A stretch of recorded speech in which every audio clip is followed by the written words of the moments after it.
ना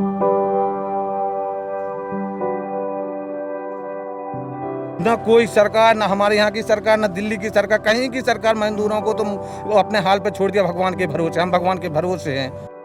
जब ये लोग कुछ ही नहीं करने देंगे, हमें लोग जाने नहीं देंगे, तो हम तो मर जाएंगे बस। हाथ जोड़ रहे हैं, पैर जोड़ रहे हैं, खाना नहीं खा रहे हैं, तो थोड़ा सा रोड क्रॉस कर रहे हैं। इधर से उधर खाली पुलिस करवा रहा है सर। 2 दिन से भूखा है। 2 दिन से आपने कुछ नहीं खाया? कुछ नहीं खाए हैं। मेरी बहन बीमार है, वो तो भर्ती आई है। मेरी घर वाली भी दिक्कत है, उसको डिलीवरी समय है। मैं जाऊंगा नहीं तो एक तो साधन नहीं चल रहा है यहाँ से। फार्म भरवाओ, फार्म वहाँ पुलिस वाले लेते नहीं हैं, बोलते हैं जाओ।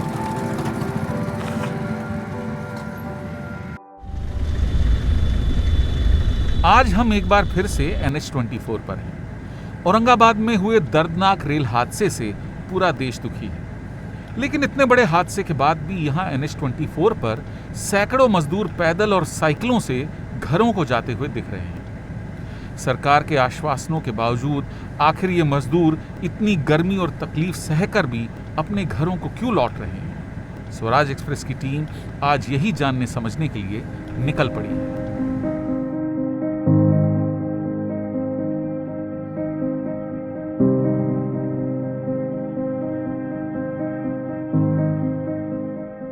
नेशनल हाईवे 24 से रिपोर्टिंग करते हुए हमें 2 हफ्ते से ज़्यादा का वक्त हुआ है। शुरू में जब हमने प्रवासी मजदूरों को अपने घर जाते हुए सैकड़ों किलोमीटर दूर पैदल या साइकिल पर जाते हुए हमने देखा, तो हमें उम्मीद थी कि सरकार तक ये कहानियाँ पहुँचेंगी और सरकार इनकी सुध लेगी।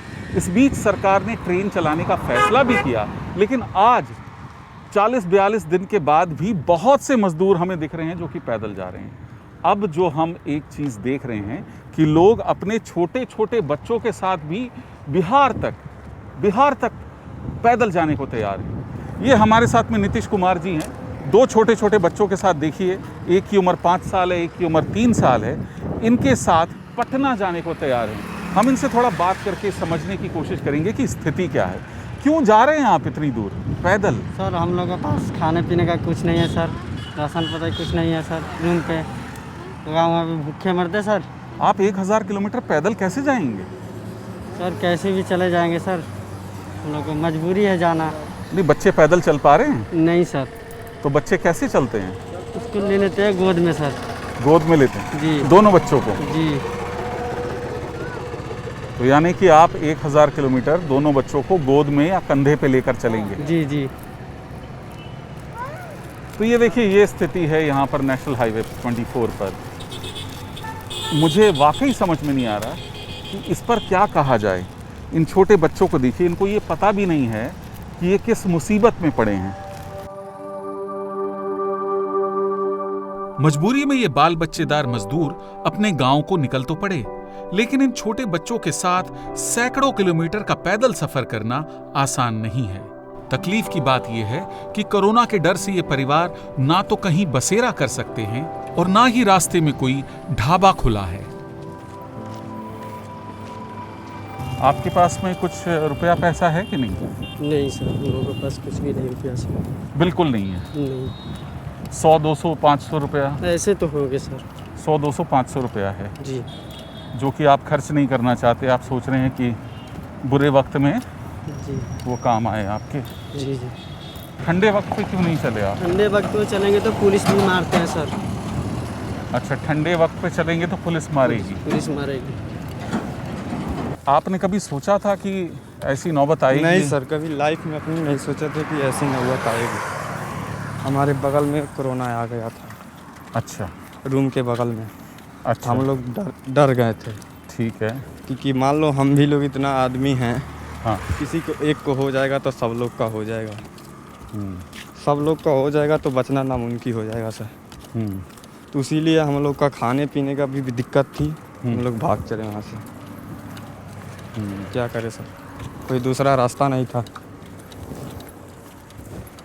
तो आपके अगल बगल में जब कोरोना आया तो सरकार ने आप लोगों को कुछ टेस्टिंग किया या उस इलाके को सील किया, तो आप वहाँ से कैसे निकले? सील किया था तो भी एकाएक ही निकले थे सर। एक एक करके निकल गया। कोई टेस्ट हुआ आपका? कोई टेस्ट हुआ कोरोना कुछ का? नहीं चेस्ट हुआ है सर, कोई टेस्ट नहीं हुआ। नहीं सर। तो आपको थोड़ा डर नहीं लगता कि अभी अगर आप लोग जा रहे हैं? अरे साहब, जब इसमें जाने में डर नहीं लग रहा है कि मर जाएंगे कि जी जाएंगे, तो क्या कोरोना से कौन डरता है?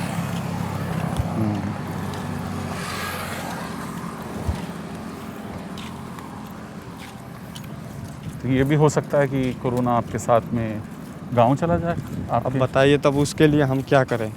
प्रशासन है चेक करने के लिए, चेक करके भेज दें। और कोई चेकिंग नहीं हुई? कोई चेक नहीं हो रही है। सब पुलिस वाले बॉर्डर से मार मार खदेड़ रहे हैं हम लोग को। कल पुलिस वाले एक बहुत मार दिया हमको, 2-3 पैना। तुमको पुलिस वालों ने मारा सर। हम लोग बॉर्डर पार करने वाले थे, हाँ बैठे थे आराम करने के लिए। हाँ वो आया, हाँ। कहा चलो जाओ साले भागो यहाँ से। कौन सा बॉर्डर ये? गाज़ियाबाद वाला? गाज़ियाबाद वाला साहब। हाँ हमने कहा कि ठीक है सर, अभी चले जाएंगे हम। हाँ। हमने कहा कि अभी चले जाएंगे सर, तो कहा नहीं जाओ जाओ। थोड़े दूर आगे गया, फिर वहाँ से घूम के आया तो हमको 2-3 पैना मार दिया। उससे लट से मारा? लट से मारा है सर, अभी करिया हो चुका है। ये देखिए, ये पूरे हाईवे पे यही नज़ारा है। ये मैं राजीव जी को बोलूँगा कि ये देखिए, यहाँ पर देखिए कितने लोग यहाँ पर इंतज़ार कर रहे हैं। यही नज़ारा है। ये देखिए, ये एक वेडिंग पॉइंट है और यहाँ पर ये घास है आर्टिफिशियल, जहाँ पर ये लोग निढाल होके सो लिए हैं।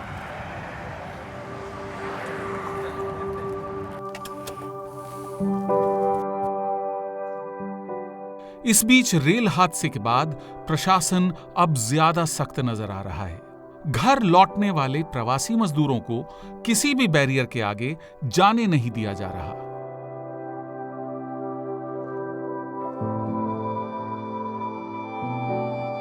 इधर गए तो 2 पुलिस वाले उस साइड में थे, जिप्सी लेके आ रहे थे।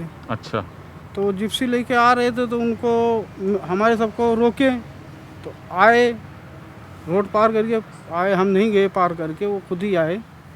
तो बोले ऐसा है कि लौट जाओ तो अच्छा है, जहाँ से आए वहीं चले जाओ।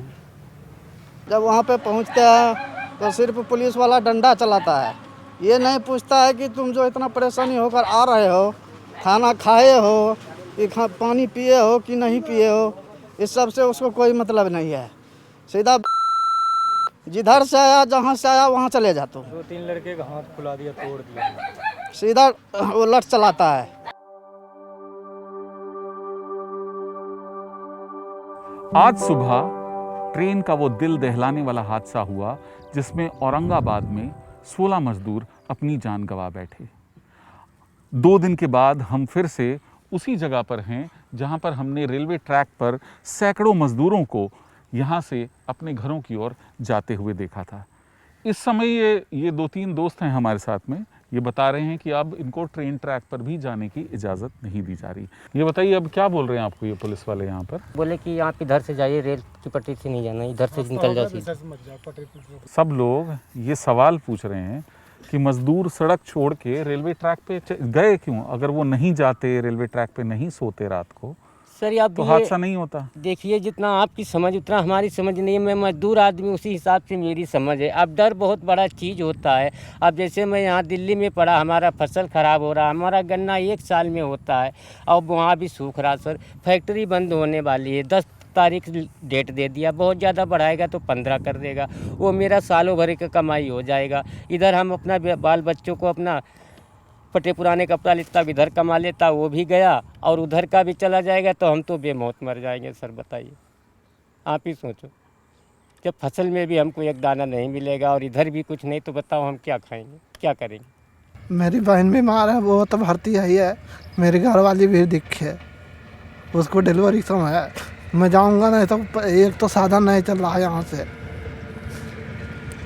फार्म भरवाओ, फार्म वहाँ पुलिस वाले लेते नहीं हैं, बोलते हैं जाओ।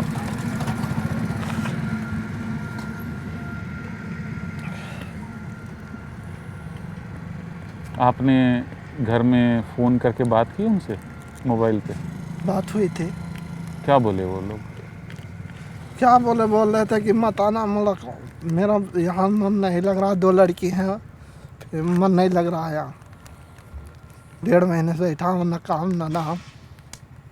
2 बेटियां हैं आपकी, जी, कितनी बड़ी हैं? एक 4 साल की है, 2 साल की है।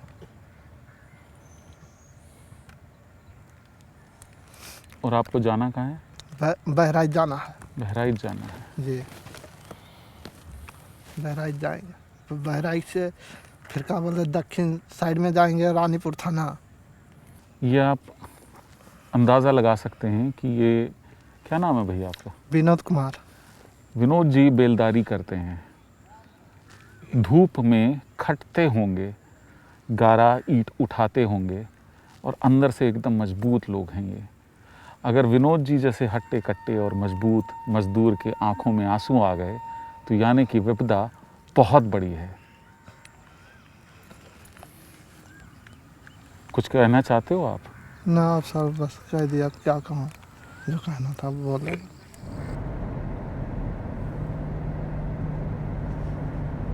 ऐसा लगता है कि स्वराज एक्सप्रेस की जो खबरें थी, जो हमने लंबी रिपोर्ट्स की, उनका अब कुछ असर दिखने लगा है। इस वक्त हम गढ़मुक्तेश्वर में हैं। गंगा क्रॉस करके दिल्ली से आते ही जैसे हमने गंगा क्रॉस की, हमारे को उल्टे हाथ पर इस मैदान में ये कम से कम 300 प्रवासी मजदूर यहाँ पर इकट्ठा हैं। प्रशासन ने इन लोगों को रोका है और अब प्रशासन इनको घर भेजने के लिए बसेस के इंतज़ाम की बात कर रहा है। लेकिन आप देख सकते हैं कि ये लोग अभी भी बहुत पास बैठे हुए हैं। यहाँ पर जो सोशल डिस्टेंसिंग का एक बेसिक नियम है, जिसके बारे में सरकार, इवन हमारे जो प्रधानमंत्री हैं, बहुत बारी बता चुके हैं, उसका पालन नहीं हो रहा है। कहाँ से आए हो? मंडी गोविंदगढ़ से जी। हापुड़ है। मोबाइल नंबर बताओ। 44। चलो बैठो, जाओ, सीधे सीधे बैठना, अलग अलग बैठना, दूरी बना के। नाम बताओ भैया। मनोज कुमार। मनोज।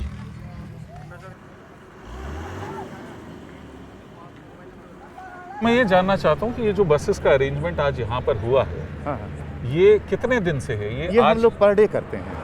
जितने भी लोग आ जाते हैं अमरोहा जनपद में। नहीं, आज पहला दिन है, आज दूसरा दिन है। कल भी हमारी 7 बसें गई थी। 7 बसेस यहाँ से गई थी। कल गई थी, परसों गई थी 5 बसें गई थी। जो भी लोग आ रहे हैं, जी, आप देखिए हमारे जनपद में कोई आदमी पैदल नहीं चल रहा है। बहुत से मजदूरों का, सभी मजदूरों का ये कहना है कि जो पुलिस का व्यवहार है उनके प्रति अच्छा नहीं है। पुलिस ने काफी इनके साथ दुर्व्यवहार किया। अब आप सुनिए जी, इनसे पूछिए कि पुल के इधर के किसी पुलिस वाले ने इनसे कोई दुर्व्यवहार किया है?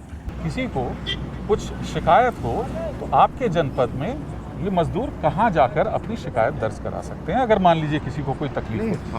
हम लोगों का मोबाइल नंबर है, सारे अधिकारी हैं, एसडीएम है, एडीएम है, डीएम है, एसपी है, थाना अध्यक्ष हैं। हर जगह आपने हमारी सीमा में आप आए होंगे, देखा होगा पुलिस की पूरी व्यवस्था है। यदि कोई व्यक्ति आ रहा है तो उसको हम लोग समझा रहे हैं कहाँ जा रहे हो, पैदल न चलिए, आप रुकिए, हम उसके लिए व्यवस्था करा रहे हैं। दादा ये बताइए, नाम क्या है आपका? मोहन महतो। हाँ, मोहन महतो साहब। मोहन महतो। हाँ। तो ये महतो साहब ये बताइए कि कहाँ से आए आप? हम हरियाणा से आ रहे हैं, बहादुरगढ़ से। हरियाणा से? हाँ। किस जगह? जखोदा। अच्छा, और कहाँ जाना है? हमको जाना है सिवान जिला। सिवान जिला। हाँ। और चल के अभी कैसा लग रहा है? थक गए होंगे? एकदम थक गए हैं साहब, अब मिजाज हमारा ठीक हो गया, अभी बैठ गया तब से।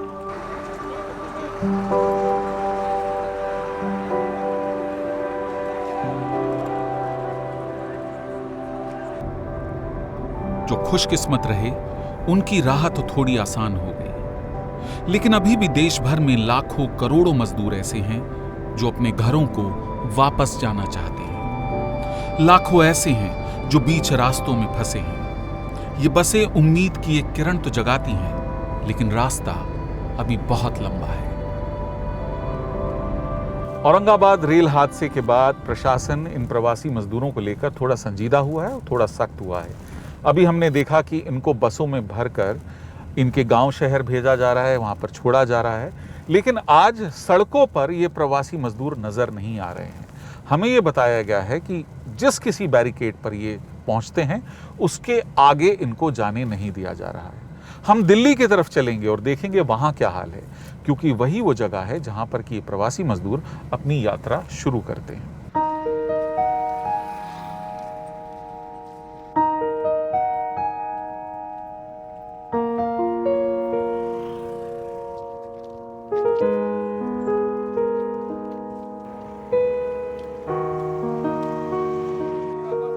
प्रशासन ने वापसी भेज दिया। कहाँ से? वो जहाँ से टोल टैक्स लगा हुआ है, क्या नाम है उस जगह के? दासना। दासना, हाँ दासना से वापसी आ रहा हूँ। तो आप मुझे पूरी बात बताइए, आप सुबह कहाँ से चले? लक्ष्मी नगर से सुबह चले हम। कहाँ के लिए? पटना के लिए। पटना के लिए? हाँ। कितने बजे चले थे सुबह? सुबह 2 बजे भोर में निकले थे हम। 2 बजे सुबह भोर में निकले थे। इस वक्त 11:30 बजे रात के बज रहे हैं, यानी कि आपको चलते हुए 22 घंटे हो गए। 22 घंटे हो गए। तो आप जब लक्ष्मी नगर से चले, कहाँ जाना था आपको? पटना। पटना जाना था। और दासना जो यहाँ से 40-50 किलोमीटर दूर है, वहाँ पर आपको पुलिस ने रोका? पुलिस ने रोका, बोला कि जो पैदल नहीं जाओ। हाँ। जो हम आपको बस के सुविधा देते हैं। हाँ। यहाँ से चलो गाजियाबाद बस स्टैंड में। हाँ। और वहाँ पे आप लोग के चेकअप होगा, सब चीज़ करके और बस में बैठाया जाएगा। हाँ। लेकिन कोई बस नहीं मिला। फिर हमको हाईवे पकड़ा दिया, बोला कि सीधा चलते रहो इसी हाईवे पकड़ के। तो हाईवे पकड़ के हम अपना घर को जा रहे हैं। आप लोग बहुत थके हुए लग रहे हो मुझे। बहुत ज़्यादा थके हुए लग रहे हो। बहुत थक गए सर। तो 21.5 घंटा पैदल चलना, थकेंगे नहीं जी। अभी तो घर जाने का इच्छा नहीं बुझाता है, जो यहीं पे सो जाए, लेकिन फिर क्या करें, यहाँ पे सोने से कोई गुजर तो नहीं हो जाएगा। हमको तो अभी पहुँचना है लक्ष्मी नगर, जा रहे हैं पैदल। दिल में तो लग रहा है कि किसी को कपार ऊपर फाड़ दूँ, और क्या लगेगा। गुस्सा आ रहा है? गुस्सा नहीं आएगा। गुस्सा तो इतना हो रहा है जो किसी को गाली भी दे दूँ, लेकिन अब क्या करूँ गाली भी दे करके।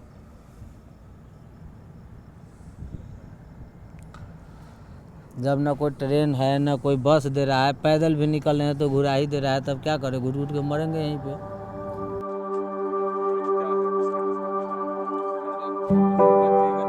रात भर दिल्ली की सड़कों पर यही नजारा रहता है।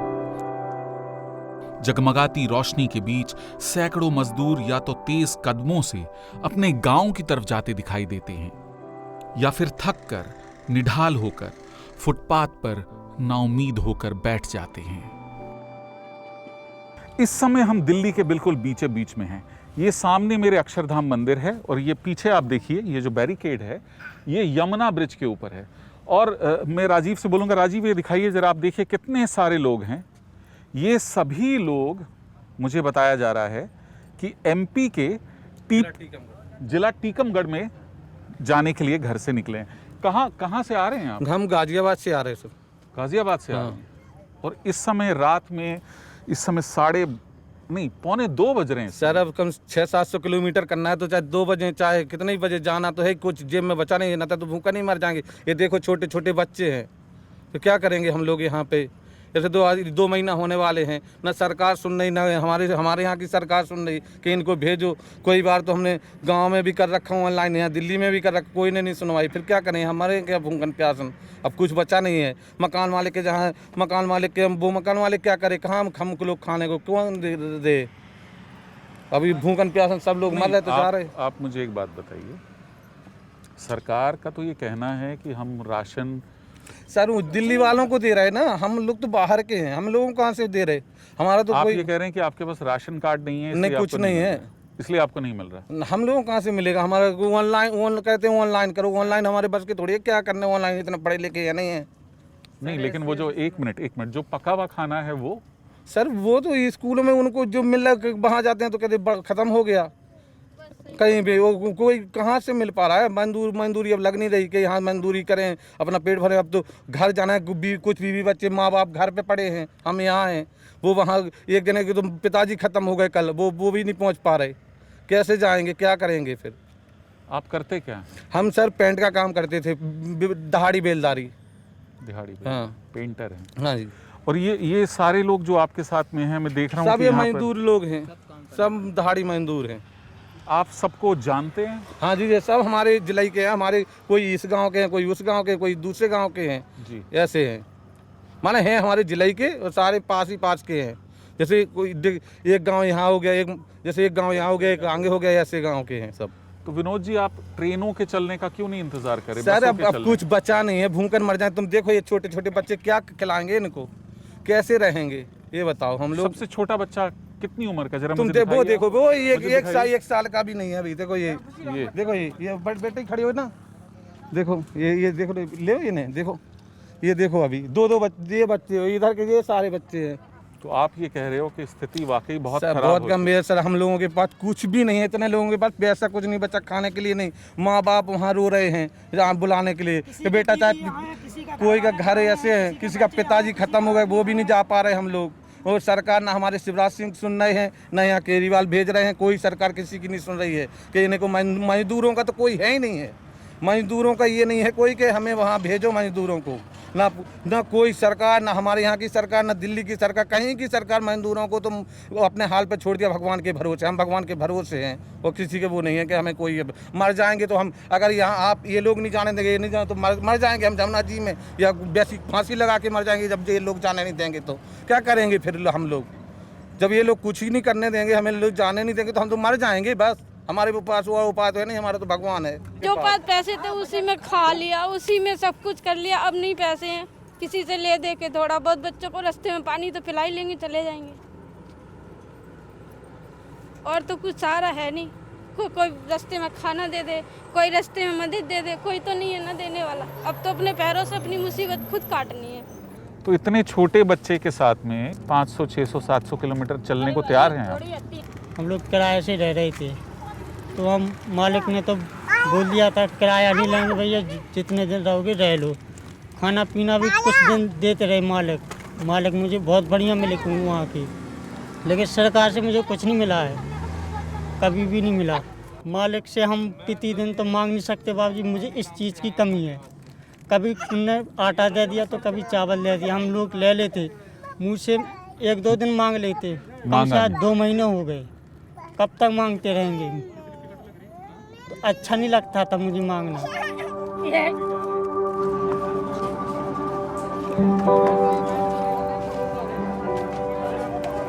बैठो आप लोग, बस में बैठो।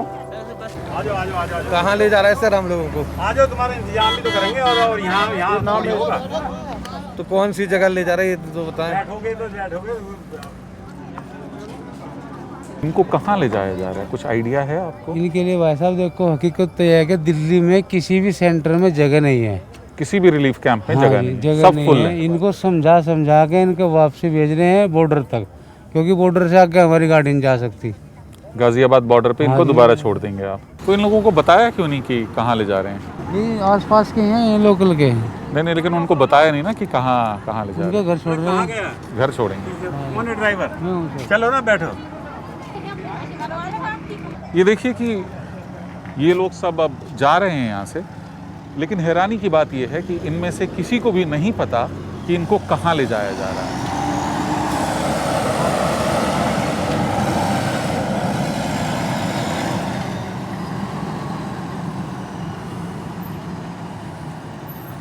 देखिए, अब हम यमुना को क्रॉस करके, पार करके पुल के दूसरी तरफ हैं, और दूसरी तरफ भी आप देखिए कि ये एक बहुत बड़ा ग्रुप है प्रवासी मजदूरों का, जो कि यहाँ पर इंतज़ार कर रहा है। कहाँ जा रहे हैं भैया आप? गोरखपुर, यूपी गोरखपुर जा रहे हैं जी सर। तो यहाँ कैसे रुक गए आप लोग? सर पुलिस वाले रोके हैं सर। इधर से उधर खाली पुलिस करवा रहा है सर। 2 दिन से भूखा है। 2 दिन से आपने कुछ नहीं खाया? कुछ नहीं खाए हैं, बिस्किट, नमकीन, चाय? कुछ नहीं खाए हैं। इसी जगह से वो आगे ले जाता है, इसका बाद यहाँ ले जाता है, बोलता है उधर से जाओ, उधर से बोलता है इधर से जाओ। मकरे काट के फुला दिया है, देह फूल गया है। कहाँ से आए हैं आप? गुड़गांव से आए हैं। गुड़गांव से आए? कब चले थे वहाँ से? वहाँ से 2 दिन हो गया चलने से। 2 दिन हो गया चले हुए। और आपको 2 दिन में कहीं भी कुछ खाने को नहीं मिला? कुछ नहीं मिला है। आप कहाँ जा रही हैं? जाना तो गोरखपुर यूपी तक है।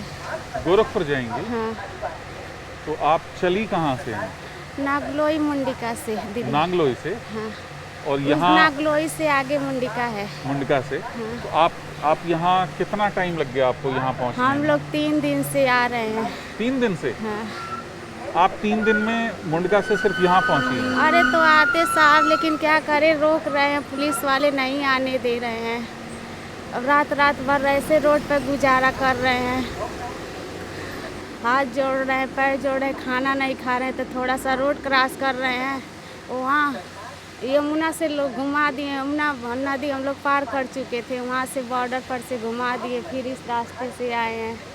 इस रास्ते पे भी चेकिंग चल रहा है, क्या करेंगे, कैसे घर जाए। देखिए इस समय सुबह के 3:34 हो रहे हैं, 3:34।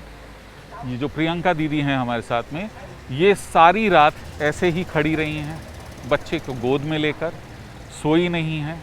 इनको कोई नहीं बता रहा कि इनको कहाँ जाना चाहिए, इनको कहाँ पे बस मिलेगी, इनको कहाँ ट्रेन मिलेगी, इनको कहाँ बैठकर इनको खाना खिलाया जाएगा। उधर हमारी कुछ पुलिस वालों से बात हो रही थी, जब इन्होंने उनसे पूछा कि हम कहाँ जाएं, तो उन्होंने भी बोला हम आपकी मदद तो करना चाहते हैं, लेकिन हम क्या बताएं कि आप कहाँ जाएं।